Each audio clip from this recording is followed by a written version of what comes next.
Hello everyone, मैं हूँ दीपिका। आज की इस वीडियो में हम पढ़ेंगे हिंदी व्याकरण, जिसमें आज का टॉपिक है लघु कथा लेखन।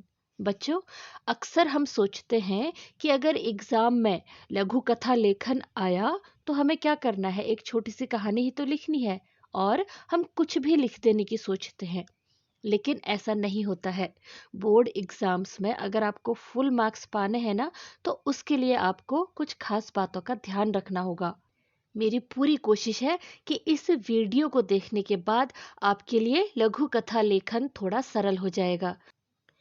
सबसे पहले हम देखेंगे कि लघु कथा है क्या। देखो, लघु कथा दो शब्दों से मिलकर बना है, लघु और कथा।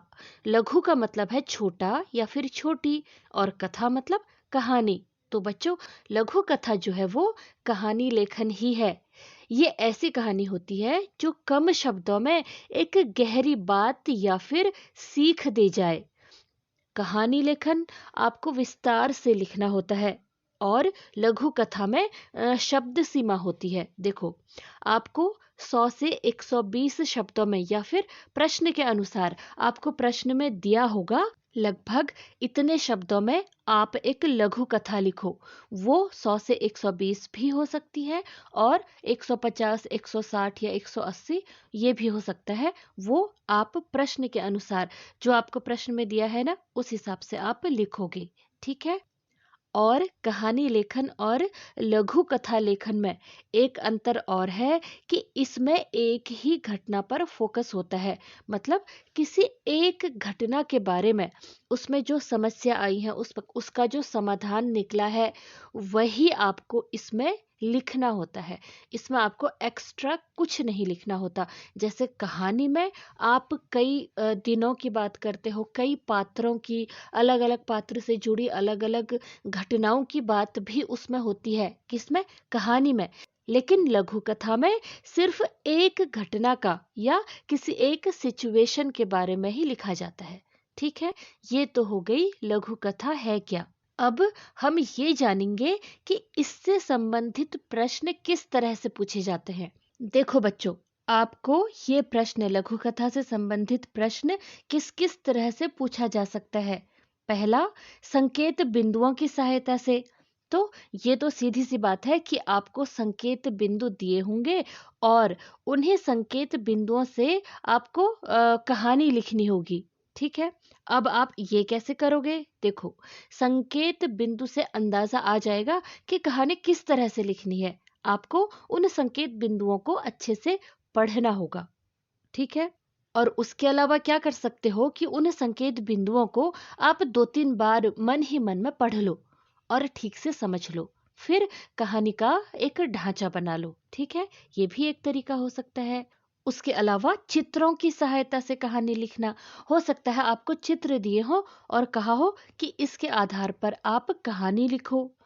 उसके अलावा टॉपिक दिया हो सकता है और उक्ति या फिर एक कहावत दी हो सकती है। देखो, या तो सीधे सीधे लिखा होगा कि साधु की अनमोल सीख, इस पर एक लघु कथा लिखो। या फिर कोई कहावत वगैरह होगी, जैसे जहाँ चाह वहाँ राह, इस शीर्षक पर एक लघु कथा लिखो। या फिर मन के हारे हार है, मन के जीते जीत, इस उक्ति पर एक लघु कथा लिखो। लालच बुरी बला है, उक्ति के आधार पर लघु कथा लिखो। इस तरह से, या अधूरी या अपूर्ण कहानी को पूरा करना। इसके लिए क्या होगा, आपको कहानी की शुरुआत की कुछ पंक्तियां दी होंगी और कहा होगा कि इसको पूरा करो। या कहानी की अंतिम कुछ पंक्तियां दी होंगी और कहा होगा इस आधार पर आप लघु कथा लिखो। या फिर उस कहानी से संबंधित कुछ मुद्दे दिए होंगे जिसके आधार पर आपको कहानी पूरी करनी होगी। तो इतने तरीकों से आपसे पूछा जा सकता है। ज्यादातर इस तरह के प्रश्न आते हैं कि विपत्ति की सीख विषय पर लघु कथा लिखो, या ईमानदारी का फल विषय पर लघु कथा लिखो, या फिर एक मौलिक कथा लिखिए जिसका आधार निम्नलिखित उक्ति हो, मन के हारे हार, मन के जीते जीत। एक ऐसी मौलिक कथा लिखिए जिसके अंत में एक वाक्य लिखा गया हो, अंततः मैं अपनी योजना में सफल हो सका या हो सकी। तो इसमें आप क्या करोगे, आप अपनी पूरी लघु कथा या छोटी कहानी लिखोगे और लास्ट में यही लिखोगे कि अंततः मैं अपनी योजना में सफल हो सका या हो सकी। ठीक है, तो इतनी तरह से आपसे ये पूछा जा सकता है। तो बच्चों, ये तो समझ आ गया कि लघु कथा क्या है और किस तरह से प्रश्न आएगा। ठीक है, अब ये जानो कि आपने किन बातों का ध्यान रखना है। पहला है संकेत बिंदु। जो आपको संकेत बिंदु दिए हैं उनको पढ़कर आप किस तरह से अपनी लघु कथा लिखोगे, आपने इस बात पर ध्यान देना है। तो उसके लिए आपने क्या करना है, मन ही मन में संकेत बिंदुओं को 2-3 बार पढ़ना है और ठीक से समझना है। फिर एक कहानी का ढांचा सा बना लेना है और फिर अपनी कहानी लिखना शुरू करना है। ठीक है, उसके बाद है शीर्षक, यानी कि जो आपका टाइटल है। देखो बच्चों, ये एक बहुत ही जरूरी अंग है। आपका जो शीर्षक होगा ना, वो बहुत आकर्षक होना चाहिए, मज़ेदार होना चाहिए। ठीक है, वो ऐसा होना चाहिए कि उसे पढ़कर ही कहानी पढ़ने का मन करे। और वो बहुत छोटा सा होना चाहिए, ये नहीं कि आपने 5-6 शब्दों का बना लिया। 1 या 2 या 3, मैक्सिमम 2-3 शब्दों का। हो सके तो 1 शब्द का अपना शीर्षक बनाने की कोशिश करना, वरना 2-3 शब्दों का। अब अगर संकेत बिंदु दिए हैं तो आप उनको पढ़कर अंदाजा लगा सकते हो कि भाई इसका टॉपिक क्या हो सकता है। ठीक है, अगला है शुरुआत, यानी आपकी लघु कथा की जो स्टार्टिंग है। ठीक है, तो आपकी जो शुरुआत है ना, वो रुचिपूर्ण होनी चाहिए। मतलब वो रोचक हो, मज़ेदार हो, अट्रैक्टिव हो। आप चाहो तो अपने किसी पात्र का परिचय देते हुए भी कहानी की शुरुआत कर सकते हो। ठीक है, उसके बाद सरल भाषा व शब्दों का प्रयोग। देखो बच्चों, आप अपनी कहानी में, जो आपकी शॉर्ट स्टोरी या लघु कथा है, उसमें सरल शब्दों का ही प्रयोग करोगे। मतलब इस तरह से लिखोगे कि आपके वाक्य आसानी से समझ में आ जाने चाहिए। बहुत लंबे लंबे वाक्य नहीं लिखने हैं, बल्कि छोटे छोटे वाक्य लिखोगे। उसके बाद कहानी भूतकाल में। देखो बच्चों, आप अपनी कहानी को भूतकाल में ही लिखोगे। मतलब एक बार की बात है, ऐसा हुआ था, उस दिन बहुत बारिश हो रही थी, इस तरह से। क्योंकि कहानी जो है ना, वो भूतकाल में ही लिखनी होती है, भविष्यकाल में नहीं लिखनी होती, या वर्तमान में भी नहीं। उसके अलावा कहानी सत्य या फिर काल्पनिक। देखो, आपकी जो कहानी है, हो सकता है कि आपकी जिंदगी में, आपकी लाइफ में कोई ऐसा रोचक वाकया या कोई ऐसी मजेदार घटना आपकी जिंदगी में घटी हो, वो भी आप लिख सकते हो। वरना आपकी कहानी जो है वो काल्पनिक हो सकती है। ठीक है, आपको काल्पनिक कहानी ही बनानी है, एक तरह से आप ये समझ लो। आप काल्पनिक कहानी आप बना करके कोई कहानी लिखोगे। ठीक है, उसके बाद पात्रों का चयन व संख्या। मतलब आपकी उस कहानी में जो भी पात्र होंगे, जो कैरेक्टर होंगे, वो बहुत ज्यादा नहीं होनी चाहिए, या फिर वो प्रश्न के अनुसार होने चाहिए। मतलब हो सकता है आपको प्रश्न में दिया हो तो आपने वही कैरेक्टर अपनी कहानी में डालने हैं। ठीक है, वरना अगर आपको खुद से कहानी बनानी है तो उसमें आप बहुत ज्यादा कैरेक्टर या फिर पात्र ना डालें। कुछ पात्रों को लेकर ही आप अपनी कहानी बनाओ। ठीक है, उसके बाद है संवाद या फिर डायलॉग। वो छोटे और स्पष्ट होने चाहिए। मतलब आपको बहुत छोटे छोटे डायलॉग डालने हैं। और बच्चों, कहानी को इंटरेस्टिंग बनाने के लिए ना, हो सके तो 1-2 छोटे से डायलॉग जरूर डाल देना। ठीक है, और उसके अलावा जो आप डायलॉग उसमें ऐड करोगे, जो भी आप संवाद उसमें डालोगे ना, वो छोटे छोटे होने चाहिए और सरल शब्दों में होने चाहिए। ठीक है, उसके बाद मुहावरे आदि का प्रयोग। बच्चों, अगर हो सके तो आप अपनी कहानी में, अपनी लघु कथा में कुछ मुहावरे वगैरह डाल सकते हो, या कहानी में उतार चढ़ाव, संघर्ष वगैरह, ये सब कुछ भी आप ऐड कर सकते हो। ठीक है, कोई समस्या उसमें डाल सकते हो, और कहानी का अंत होने तक का आप उसका समाधान डाल दो। तो इस तरह से भी आप अपनी कहानी को रोचक बना सकते हो। उसके अलावा अंत प्रभावशाली होना चाहिए। आपकी कहानी का अंत जो है वो काफी प्रभावशाली होना चाहिए। मतलब आपकी कहानी अंत में कोई ना कोई शिक्षा या फिर सीख जरूर दे रही हो। ठीक है। बेसिर पैर की कहानी आपने नहीं लिखनी है कि भाई एग्जामिनर उसे पढ़ने बैठ गया तो उसे लगे कि भाई कहना क्या चाहते हो। ऐसा बिल्कुल नहीं होना चाहिए। ठीक है। अगर आप अंत में सीख और शिक्षा दो, आपकी शुरुआत अच्छी हो, आपका अंत प्रभावशाली हो और आपने उसमें कुछ समस्या डाली है, उसका समाधान आपके अंत तक का हो रहा हो, तो भाई आपके पूरे नंबर कहीं नहीं गए। आप शिक्षा या फिर सीख, इसे एज ए हेडिंग भी यूज कर सकते हो। हेडिंग सी डालो और उसके आगे एक या दो लाइन में अपनी शिक्षा या फिर जो भी आपकी लघु कथा की सीख है उसका निचोड़ आप उसमें एक दो लाइन में लिख सकते हो। ठीक है।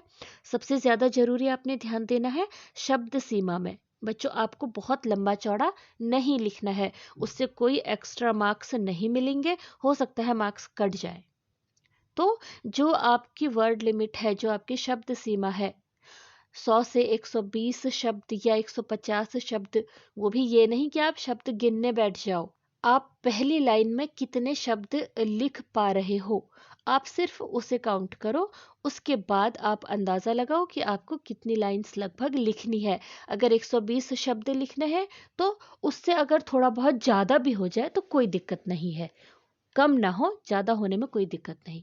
लेकिन कुछ, जैसे एक आधा लाइन ज़्यादा हो, बहुत ज़्यादा आपको फिर भी नहीं लिखना है। ठीक है।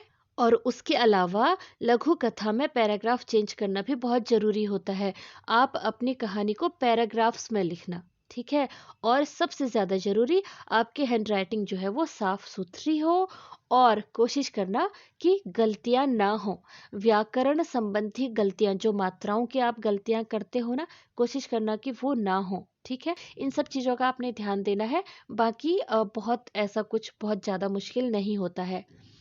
और इसका जो अगर आप फॉर्मेट कहोगे तो फॉर्मेट कुछ नहीं है, कहानी की शुरुआत, उसके बीच का और अंत, अंत में सीख, बस हो गया।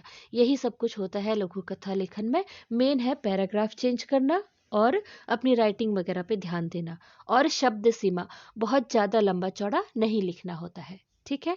अब हम इसे कुछ उदाहरणों से समझेंगे। देखो, जैसा करोगे वैसा भरोगे विषय पर 100 से 120 शब्दों में लघु कथा लिखिए। तो बच्चों, सबसे पहले तो आप ये समझो कि जैसा करोगे वैसा भरोगे, इसका मतलब क्या है कि भाई अगर आप किसी के लिए कुछ गलत कर रहे हो तो आपके साथ भी कुछ गलत हो सकता है ना।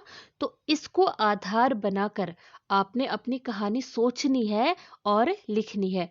कैसे लिखोगे? देखो, इसका शीर्षक आपकी कहानी के अनुसार भी हो सकता है और अगर आप चाहो तो जैसा करोगे वैसा भरोगे, ये भी आप शीर्षक ले सकते हो। लेकिन हो सके तो अपना खुद का शीर्षक बनाना। जैसे लालची दुकानदार।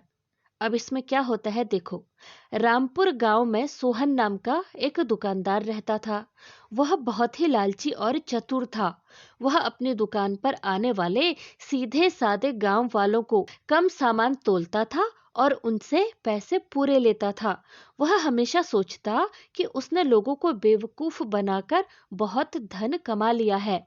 बच्चों, इसके बाद ये लाइन यहाँ पर खत्म है, मैंने छोड़ दी और नया पैराग्राफ शुरू किया है। देखो, एक दिन एक गरीब किसान मोहन उसकी दुकान पर मक्खन बेचने आया। सोहन ने मक्खन का वजन किया और उसे कम पैसे देकर भगा दिया। सोहन ने सोचा कि उसने आज फिर किसान को ठग लिया है। तो बच्चों, यहाँ पर को फिर से ये लाइन छोड़ के पैराग्राफ चेंज किया है। देखो, पहले पैराग्राफ में उस दुकानदार के बारे में बता रखा, फिर उसके बाद एक दिन एक घटना घटित हुई उसके बारे में बता रखा है। ठीक है। अब अगला पैराग्राफ चेंज करके लिखा है, कुछ दिनों बाद सोहन को शहर के एक बड़े सेठ को वही मक्खन सप्लाई करना था। बच्चों, सोहन कौन है? वो दुकानदार, वो लालची दुकानदार। ठीक है। जब सेठ ने मक्खन को तराजू पर रखा तो पाया कि हर पैकेट में वजन 100 ग्राम कम था।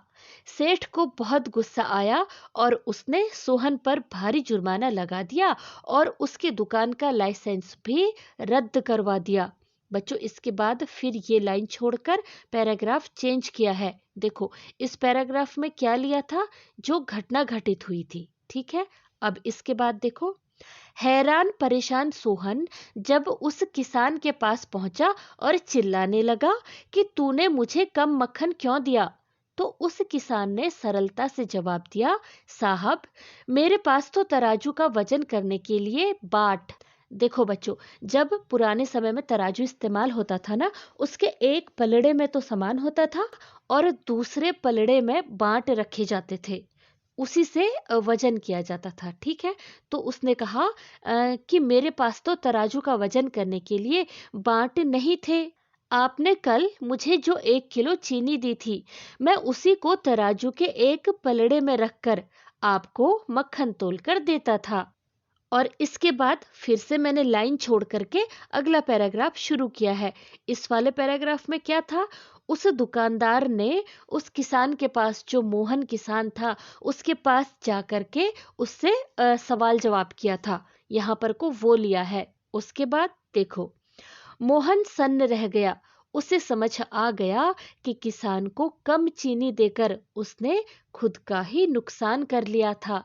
और इस तरह से मेरी कहानी यहाँ पर खत्म हो जाती है। इसके बाद अंत में आपने सीख या फिर शिक्षा लिखना है। देखो, जैसा करोगे वैसा भरोगे। जो धोखा हम दूसरों को देते हैं वह किसी न किसी रूप में हमारे पास वापस जरूर आता है। बच्चों, आप इसको ऐसे लिख सकते हो या इस तरह से लिख सकते हो कि इस कहानी से हमें ये शिक्षा मिलती है कि जो धोखा हम दूसरों को देते हैं वह किसी न किसी रूप में हमारे पास वापस जरूर आता है। ठीक है, इस तरह से आप अपनी लघु कथा का अंत करोगे। तो बच्चों, आपने देखा, इसमें मैंने कुछ डायलॉग भी लिए हैं। देखो, इस तरह से उनको इन्वर्टेड कॉमास में बंद कर दिया था। बच्चों, एक और एग्जाम्पल लिया है जिसमें आपको पहली लाइन दी है और आपको उससे लघु कथा बनानी है। देखो, हमारा एग्जाम्पल है, अरे मित्र, तुमने तो सिद्ध कर दिया कि तुम ही मेरे सच्चे मित्र हो। इस पंक्ति से आरंभ करते हुए कोई लघु कथा लिखिए। तो बच्चों, इस तरह से आपको हो सकता है कि पंक्ति दी हो और कहा हो कि आप इसको शुरू करते हुए कहानी लिखो। देखो, हमसे क्या कहा था कि हमको अपनी लघु कथा की शुरुआत में इस वाक्य को डालना है। तो कैसे डालेंगे? देखो, अरे मित्र, तुमने तो सिद्ध कर दिया कि तुम ही मेरे सच्चे मित्र हो। राघव ने गहरी सांस लेते हुए कांपती आवाज में कहा। देखो बच्चों, पहले ही लाइन में इस तरह से कुछ डाल दो कि भाई ऐसा क्या हुआ होगा कि वो कांपती आवाज में ये बात कह रहा है। इसके बाद लाइन छोड़ दी और पैराग्राफ चेंज करके अपनी जो कहानी है वो शुरू करी। देखो, बात कुछ ऐसी थी कि राघव और सुमित बचपन के दोस्त थे। एक शाम दोनों पहाड़ियों की सैर पर निकले थे। अचानक तेज बारिश होने लगी और जमीन पर फिसलन बढ़ गई।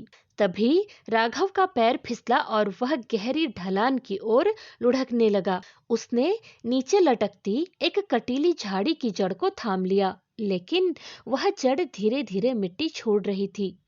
नीचे हजारों फीट गहरी खाई थी और ऊपर से पत्थर गिर रहे थे। बच्चों, ये लाइन छोड़ दी और पैराग्राफ चेंज किया। बच्चों, इस पैराग्राफ में माहौल दिखा दिया कि भाई क्या हो रहा था, मतलब किस सीन की बात हो रही है। ठीक है, पैराग्राफ चेंज करके, सुमित जो ऊपर सुरक्षित खड़ा था पल भर के लिए सहम गया। उसके पास कोई रस्सी नहीं थी। उसने बिना अपनी जान की परवाह किए अपनी मजबूत जैकेट उतारी, उसे एक भारी पत्थर के चारों ओर लपेटा और अपनी बेल्ट की मदद से उसे और लंबा किया। उसने अपना आधा शरीर ढलान की ओर झुका दिया, जहां एक छोटी सी गलती उसकी भी जान ले सकती थी। राघव, मेरा हाथ थाम लो, सुमित चिल्लाया।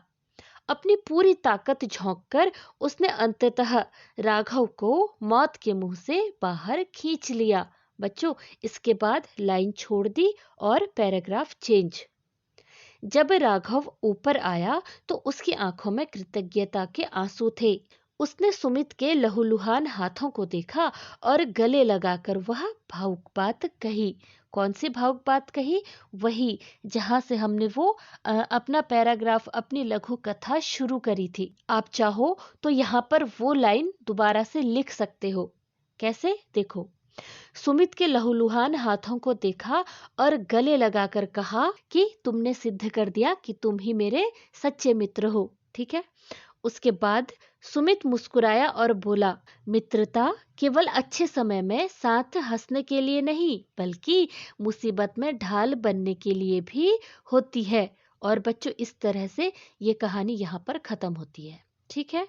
इस तरह से हेडिंग डालोगे, सीख या फिर शिक्षा। संकट के समय जो साथ खड़ा रहे वही वास्तविक मित्र है। मित्रता की असली परीक्षा विपत्ति में ही होती है। बच्चों, इस तरह से या इस कहानी से हमें यह सीख मिलती है कि संकट के समय जो साथ निभाए वही सच्चा मित्र है। इस तरह से भी लिख सकते हो। और मित्रता की असली पहचान विपत्ति या फिर संकट के समय या फिर मुसीबत के समय होती है। इस तरह से आप अपनी शिक्षा या फिर अपनी सीख दे सकते हो। ठीक है। इसी तरह से आपने भी अपनी कहानी को लिखना है। तो बच्चों, इसी के साथ ये वीडियो यहीं पर ख़त्म होती है। मुझे उम्मीद है कि ये आपके किसी न किसी काम जरूर आया होगा। अब आपको क्या करना है, आपको प्रैक्टिस करनी है। कैसे? अपनी व्याकरण की, अपने ग्रामर की बुक पकड़ो, उसमें लघु कथा वाला जो टॉपिक है, वो जो चैप्टर है, उसे खोलो और उसे पढ़ो। आपको ये अंदाजा आएगा कि लघु कथा कैसे लिखी जाती है, कहानी कैसे बनाई जाती है। उसके अलावा आप कुछ एक टॉपिक्स लेकर के खुद से लिखने की कोशिश करो। ठीक है। अगर आप 6-8 लघु कथा भी खुद से लिख लोगे ना, तो आपकी लघु कथा वाला जो ये टॉपिक है काफ़ी हद तक क्लियर हो जाएगा। ठीक है। अगर फिर भी कोई डाउट रह जाता है तो कमेंट करना मत भूलना। पूरी कोशिश करूंगी कि आपका डाउट दूर कर सकूं। तो मिलते हैं अगली वीडियो में। Till then keep learning and take care.